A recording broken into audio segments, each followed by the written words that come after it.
நற்பவி யோகி ராம் சுரத்குமார் அன்பு நேயர்கள் அனைவருக்கும் வணக்கம். விருட்ச பரிகாரம்னு சொல்லிட்டு நிறைய நம்ம சேனல்ல நான் உங்களுக்கு சொல்லியிருக்கேன்.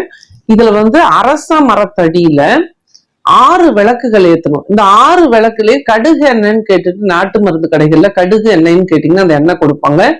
அந்த எண்ணெயில பஞ்சு திரியும் தாமரத்திண்டு திரியும் திரிச்சு போட்டு 6 விளக்குகள் அரச மரத்தடியில உங்களுக்கு எவ்வளவு பிரச்சனைகள் இருந்தாலும் சரி, அல்லது எதிரிகள் தொல்லை இருந்தாலும் சரி, இல்ல உங்களுக்கு யாராவது இடைஞ்சல் பண்றாங்கன்னு நீங்க ஃபீல் பண்ணாலும் சரி, அல்லது ஒரு பிசினஸ் நடத்துறீங்கன்னா உங்க பார்ட்னரே உங்களுக்கு நிறைய பிரச்சனை கொடுக்குறாங்க, அல்லது ஒரு இடம் விற்க முடியாம இருக்கு, இந்த மாதிரி மத்தவங்களால உங்களுக்கு ஒரு பிரச்சனை நடந்துட்டு இருக்கு அப்படின்னா ஒரு அரச மரம் பார்த்து வச்சுக்கோங்க.